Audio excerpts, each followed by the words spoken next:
The rising inequality and growing political instability that we see today are the direct result of decades of bad economic theory. It's time to build our economy from the bottom up and from the middle out, not the top down. Middle out economics is the answer. Because Wall Street didn't build this country. Great middle class built this country. The more the middle class thrives, the better the economy is for everyone, even rich people like me.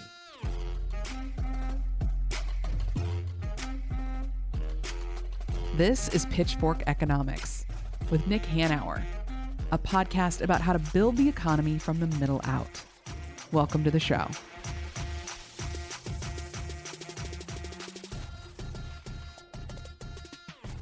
If you can't tell from the tone of my voice, Nick, obviously you know the COVID finally got me. It got me unfortunately, at a conference in D.C. we were recently at. I did get to catch the opening day. You were on a panel. Give us a little heads up. What was it about? Because we're about to air some excerpts from it. Yeah, so Goldie, we spent the last week in D.C. There was a conference hosted by the journal Democracy on middle out economics, and it was a who's who of people from the administration and economic policymakers talking about what middle out economics is, where it came from, how to do more of it, and how to defeat trickle down and neoliberalism. And it was spectacular. I mean, it was a really incredibly interesting and lively couple of days. And that first panel was headlined by me and my old friend, Heather Boushey, who's the chief economist for the Council of Economic Advisors. You know, the funny part about this is that Heather and I go way, way, way back. Heather was at the Center for American Progress when I did a lot of work with them. She was one of the most consequential economic policy and economic thinkers there. She went off to run something called the Center for Equitable Growth. She is a huge part of driving the Biden administration's middle out economic agenda. And the opening panel was us sort of reflecting on the history of middle out, those early conversations we had about it in 2010, 11, 12, and where it has come to today. It felt like an interesting conversation at the time. I guess our podcast listeners... It wasn't interesting. As somebody in the audience, I can tell you it was a fascinating conversation. And more important to our listeners, you hear us talk about middle out all the time. It's really fascinating to hear about it from an administration official like Heather Boushey, who's right there in the White House talking to the president, knows how much they have internalized this. And I got to say, I know you were beaming throughout that first day, at least from what the day that I observed before being confined to my hotel room. Yeah. And it was, it was really cool. It's great to see how much progress has been made. Absolutely. And, my old friend, Michael Tomasky, who's the editor and publisher of the Democracy Journal, moderated this discussion between us. And it felt interesting and fun to me. Hopefully our listeners will agree. Yeah. Listen and enjoy.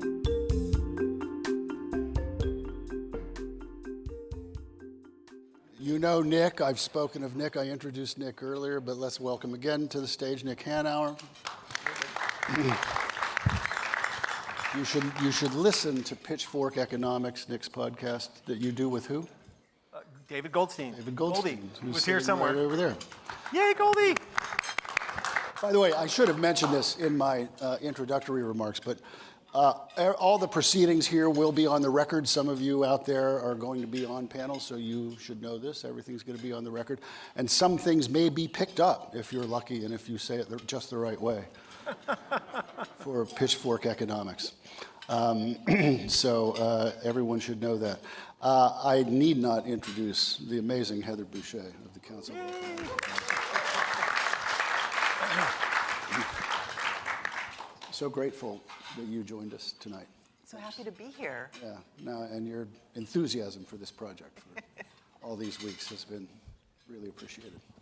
We're going to have a little conversation here about two aspects, two manifestations, two faces of middle-out economics. One, as an economic theory. Well, it's more than a theory. It's being put into practice and it's working. So as an economic set of ideas, Heather's going to talk mostly about that because we love and appreciate and admire the Hatch Act in this room. Nick is going to talk about middle-out economics as a political strategy to beat the hell out of the other side. But I want to start on a more personal level, because you guys have known each other for 15-something years. Long time. You're both from Seattle. Yes. There's no truth. Hey, sorry. Emily, where's Emily? Yeah. I don't think there's any truth to the rumor that they knew each other when they were 6, like Mick Jagger and Keith Richards did, and then reconnected many years later. But no? Okay. But anyway, just talk, Heather, first, I guess. Just talk not only about how you met Nick, but also about your journey in this world and in this battle. Well, I don't actually remember I was trying to think about this, but I apologize. I don't remember the moment that I met Nick, but I do remember early conversations. I was at the Center for American Progress, and we were doing work trying to understand the role of the middle class in economic growth and stability. We're asking all these sort of, analytic questions and research questions, and then this guy shows up, and he starts talking about middle out. And I'll let him tell the story of the table, but there was this table. I mean, he does it so much better than I do. But I think what really got me about the conversations that Nick and I had and the team had when I first met him was that he understood that our theory of what makes the economy grow, that story that we tell ourselves, a story that is in everybody's heads, is really powerful. And it's what people think the economy is supposed to deliver, good jobs in their community. And and we need both the data and the analytics and all that to tell that story, but we also need to tell a story of growth. It's not enough to have a story of redistribution or saying that we're gonna fix things and we don't care whether or not the economy grows, but that fundamentally what people want to hear, what the economy is for this thing called growth. Now, I think we can have deep conversations about critiquing the limits of growth, especially given climate change and all the other things. But in terms of what that means to people, in terms of their economics, I think that's really important. So let me just say a couple things about the economics of that. So we have approached this, the president has approached this, and what I think is so exciting is to see the president of the United States talk about building an economy from the middle out and bottom up. And I do not know, at some point I counted how many times he'd said it, because you get the press, I get all the press things in my inbox, and it was 74, and then I stopped counting. And that was like not that, it's been hundreds, I know. He says it every day in every speech. And what he means by that is that we are investing in America, all across these United States. We're making sure that we make the investments to get our economy to full employment. We're making investments to reduce equity. We're making investments in infrastructure, and we're crowding in private capital. We're investing in the things that matter. We're always doing it with an eye to empowering workers and bringing workers and communities along. That's the middle out part, right? There's the growth, and then it's saying, hey, if we invest in all of us, if we bring everybody along, that growth is going to be stronger, more sustainable. And then never losing sight that markets work when markets are functional. And that so much of what's gone wrong in our economy over the past half century is that we stopped enforcing the laws on the books to make sure that markets were competitive. We stopped thinking about what competition meant in a variety of ways, and we've really prioritized that. But these investments in America, in order to deliver an economy that grows from the middle out, that's what we're living now. And so it's a theory. And I wrote about the theoretical stuff at Equitable Growth, and we did all of this kind of work, which we could talk about. But to see it in practice and what that means, and I'll say one more thing, and I hope we can keep coming back to this. It really, when you talk about middle out, or at least the way we're thinking about it, is it's always about making sure that what happens when we're producing something of value is making sure that you're centering workers and communities in that first instance. So it's not just about redistributing the gains of growth, it's about what some people have called pre-distribution, but let's just call it what it is, which is production, right? Production and distribution in the first instance. And that is, when you're building an economy from the middle out, you're really making sure that you're thinking about what that growth means. You want to tell that? So tell that it's so story funny and then- because Heather and I have been at this for a really an unconscionably long time. It goes We back haven't at least, aged a day. Yeah, no, since we then. look Okay, great. exactly the Great. same. 15 years, but it's at least 15 years. And so I came to this work not as an academic economist, but as a business strategy person. Like my career has been starting tiny companies with the aim of destroying huge companies. And if you want to do that, there's a very particular approach you have to take in order to be successful. And we are, with respect to political economy, very much in a market share war. There is an entrenched competitor. It's incredibly well financed. And you can call that neoclassical economics, you can call it neoliberalism, you can call it trickle-down economics, but there is a set of ideas that totally dominated policymaking over 50 years. And I knew enough about economics 15 years ago to know that all of it was a pack of lies, that it wasn't true, wasn't an accurate representation of how the economy actually worked, because I'd started about 40 companies and I could just tell that it wasn't true. But what I really knew is that if you wanted to beat it, you had to take a very particular approach.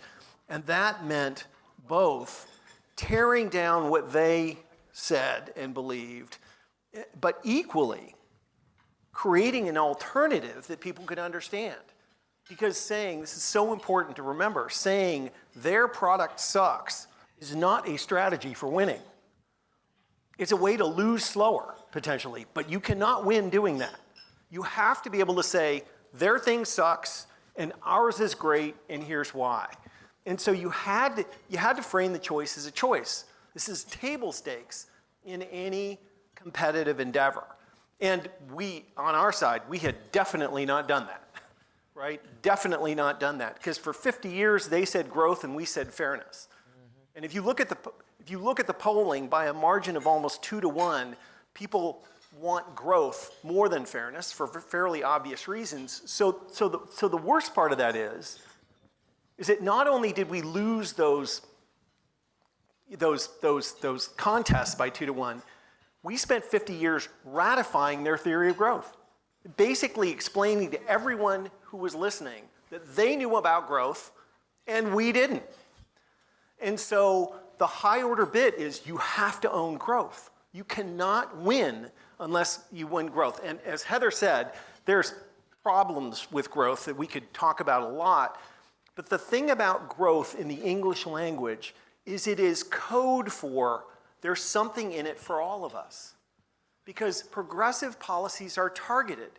Raising the minimum wage to $15 an hour is targeted. Most people are not going to benefit from that. So if all you're talking about is how fair that is to people, then the only people who care are the people, either those people or the people who desperately care about those people, and that's only about 35 or 40%. But once you say that by paying those people more, they will buy more stuff, and that will create more jobs, and that will benefit everybody, now you're talking to everybody, and that's how you take a thing that did poll at 30% when we first started it to 70%. So that was really critical, and when Heather and I started to work together, I was just incredibly clear, without understanding the economics completely, which I do much more as you do, that we were in a war. And the table thing she's talking about is there was this giant conference table, and I'm like, look, there is Fort Trickle-Down over there.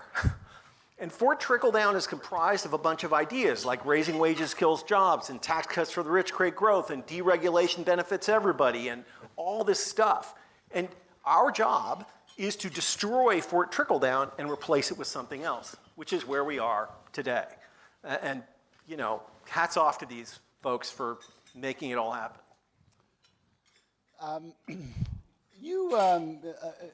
Nick said we ceded the intellectual assumptions to them for 50 years.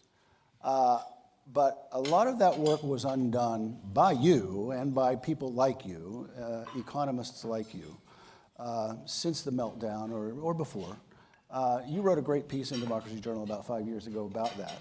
Most people in this room probably generally know that story, but I think it's worth you kind of touching on the high points of that story, because it was really important in getting to the point where we are today, I think.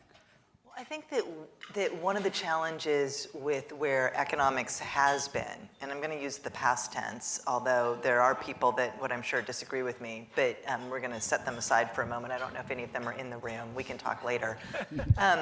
But where economics has been is that, this idea that so long as you let markets do their magic, we will get what we call in economics Pareto optimal solutions, right? If you have markets where, things are generally fair and you're not intervening, then the market's going to deliver the optimal outcome. It's the most efficient outcome. And, we can go through, and I've written about it, lots of people have written about it. You can go through sort of all of the math and the economic history of that, but that's it's a very basic and very beautiful idea. It says if you get politics out of the way, if you get people out of the way, then this magical thing called the market will deliver these great outcomes. And the reality, of course, is that doesn't exist, right? Even the most basic markets are, there's regulation in them. You have to have rules, you have to have standards, you have to have all of these things, and markets are never perfect. And as it turns out, when you just leave markets to their own devices, especially what we've seen over the past half century, is that you see rising economic concentration across firms. And each time you do that, each time you get a little bit more inequality in income, and that calcifies into some sort of inequality in asset ownership, wealth, or concentration across firms, then the next moment of your economy is weighted unfairly, because that entity that has more wealth, more resources, is able to hoard the opportunity, or they're able to make better. They're able to keep other folks out, and then that just increases the. That's the compounding effect. And that's the concentration. It just keeps going. So that's sort of like the basic logic. And what government does, what we do as citizens, is we continually try to unpack it. I mean, the way I often think about it is like each iteration of the economy, it needs to be fair. So you got to do what you got to do to make sure that happens. In economics, where that led to over time was that too many people were abstracting from all of that reality and from the reality of what concentration meant. And I think some of it, I can't really prove this, but some of it is the period over which so much of the economic theory that really dominated in the latter half of the 20th century happened in an era of low inequality, when you didn't have to worry about investing in schools or a high degree of economic concentration across businesses, because we'd already undone all of that. We were doing those things from earlier in the 20th century, and so then you had all these people who could kind of pretend that you didn't have the unions or government playing these really important roles, and then that led to a narrative, and it came out of. As soon as FDR started passing things, economists started arguing that we didn't need government in the way, and culminated, of course, in the famous Laffer curve, the famous napkin, right? But what happened really starting in the 90s is that economists got new computers and they got a lot of new data. And what that led them to do was to look at questions in a new way, all these new tools. And really one of the most important bodies of work that really pushed that forward was Alan Kruger and David Card's work on minimum wages. So if you believe in markets, then if the price goes up, then how much you buy of it falls. That's like sacrosanct, right? Okay, well that means that if you raise the minimum wage, obviously you're not going to hire as many workers. Well, that's just obvious. And what Card and Kruger did is they looked at New York and New Jersey. One of them saw their minimum wage go up. They looked across places and found out actually there wasn't that big of an employment effect. So that was the new data, new tools. And it was like, oh, wow. And it blew the minds of economists. And we did an event with them. Of course, Alan is now deceased, which is just still a national tragedy, but we did an event with them to mark the anniversary of the book at Equitable Growth, and to hear them talk about the way they were treated by the profession, and esteemed people like storming out of seminars and just saying, this can't be true, it's wrong. But it was, and it was part of this empirical revolution in economics where more and more scholars have been studying the consequences of inequality, what that means for the economy and how it functions. and sort of unpacking these basic things. And so what we did at Equitable Growth was we funded a bunch of people to ask these questions, and then we tried to sort of tie up, what does that mean? And so I wrote a book right before, that came out in 2019, right before the pandemic and before the election, about what all that research shows us. And it shows us that inequality systemically constricts our economy by distorting the way we invest towards the people who have the most.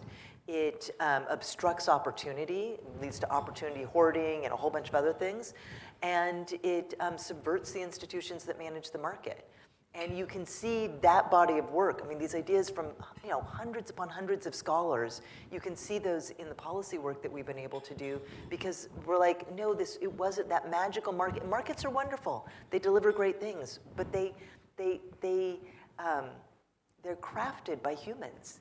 And we have to make sure that we get those rules right. And when I think about middle out, it is about making sure that those markets are working to bring the middle out. That was a long answer, but you asked, it was a big question. No, it was like summarize 100 years of history. It was a great answer, and it made me, on the subject of the criticism that Card & Kruger got, it reminds me of the story of, I think it was at the Brookings Institution, where they were presenting their findings, and they were talking about their evidence, and somebody raised their hand and said, well, theories are evidence too. Yeah, no. So those guys were characterized in the pages of the Wall Street Journal by James Buchanan, a Nobel Prize-winning economist, as, I quote, camp-following whores for having the temerity to challenge economic orthodoxy. That's how crazy that stuff got. Anyway, fascinating, right? Yeah. We're inching toward talking about narrative, political narrative, which is something I'm a big believer in. I've written a lot about it. We've run a lot of pieces about it, democracy. You wrote about this with Eric Liu and have continued to. Talk about the importance of that. Yeah, so narrative, everybody in this room uses that word narrative frequently, probably. But I do think it's really important to unpack the role that narrative plays in human cognition.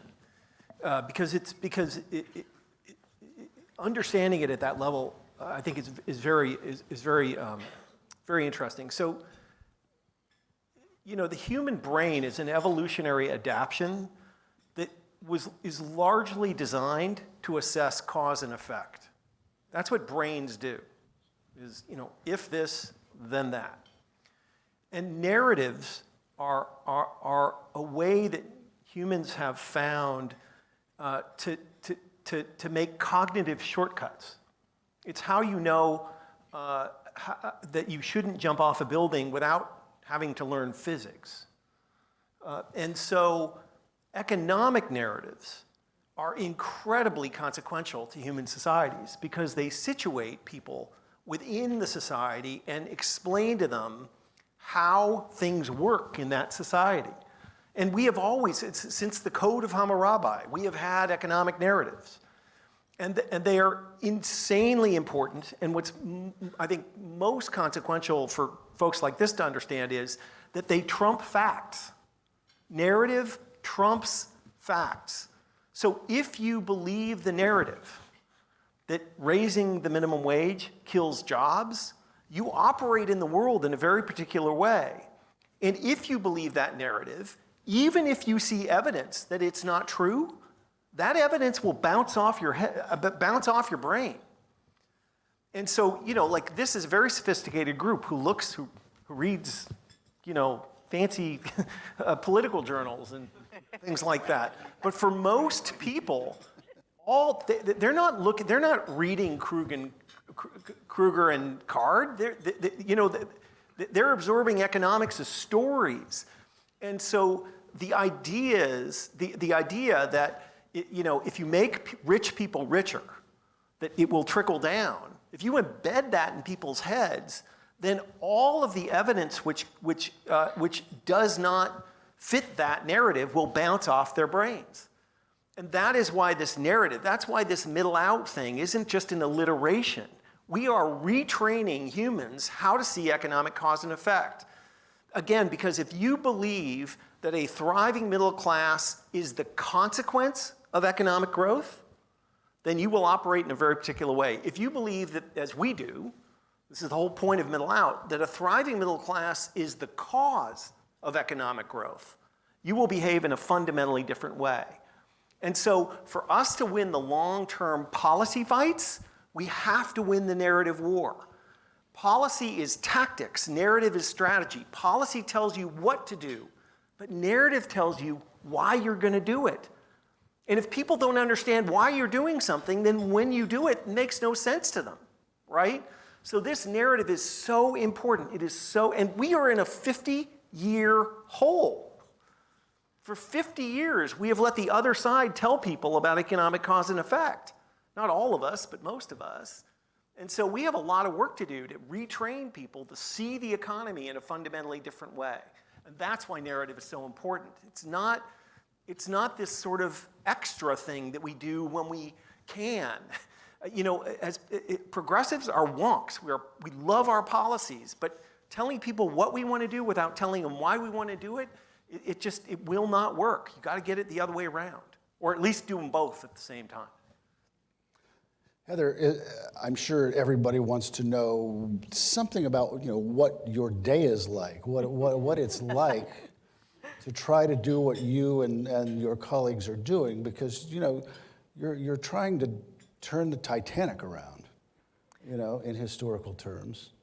Yeah. And I mean, does it feel like that, or are you just like focused on this on Tuesday and that on Wednesday, or? Well, so I will say two things. I'll come back to the Titanic in a second, but I will say that, this role that I have now, working in the White House, working for this president, has just been the joy of a lifetime, because so many people in this room have served or are still serving, although you guys both left, the ones I'm looking at. I don't know. I feel like there's other people in here.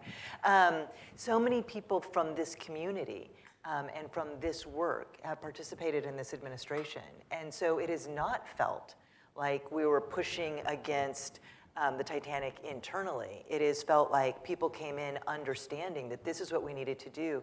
And so many people came in understanding that workers matter, how we treat workers, their right to organize. I remember during the transition, I actually don't know if it was the campaign or the transition, it was all via Google back then, because it was a pandemic, but also I could use Google, which I'm not allowed to in my current job. And I remember going through some document for one of the, I think it was the campaign, and I was like annoyed at how many times the word union showed up in this document. And I was like, this is repetitive. And then I was like, I will not be editing this out, but what a joy to work for a candidate for whom the word union was repetitive. That felt really good. So I felt very welcomed from day one in Joe Biden's campaign and transition and in his presidency. But so many of these ideas, the ideas that that markets are shaped and that we have to actively shape them, that we can't have economic concentration, that unions matter, that care is about infrastructure. This month is Care Worker Appreciation Month, Care Worker Appreciation Month. Come on, that's so great, right? Connecting the dots. So, and when we started off, there were people at my level in every agency I worked with that understood that we have to get we had to get the production side right. It's why we've embraced industrial strategy, but we've embraced it for a lot of reasons. One of them is that you can't just expect markets to deliver the things that are most important to you. They cannot deliver the things that, for too long, economists have just said, oh, that's a negative externality, somebody should deal with that, but we have our nice little markets over here.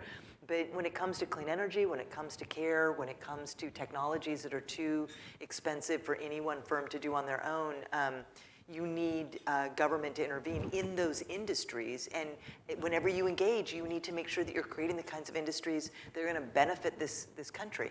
So the Titanic, it hasn't felt that way because what's opened my eyes to all the different ways that my colleagues were seeing us implement these ideas.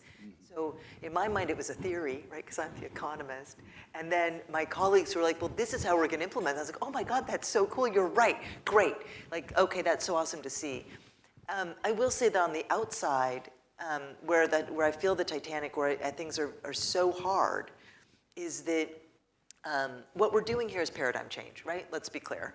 So we can use a big word in this room. We won't say that when we go on TV, although the president has more than once.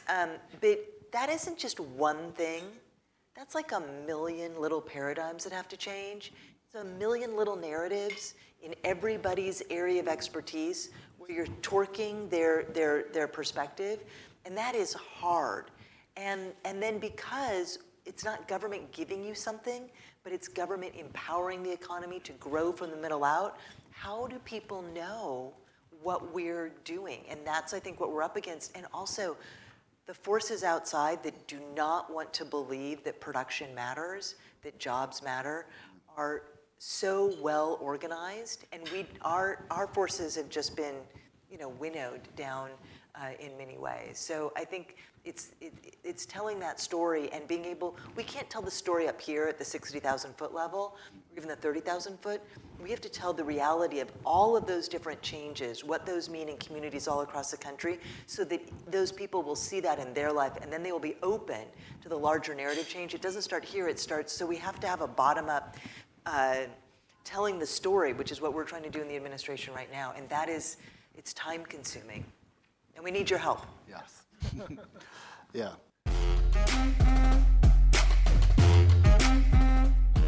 Pitchfork Economics is produced by Civic Ventures. If you like the show, make sure to subscribe, rate, and review us wherever you get your podcasts.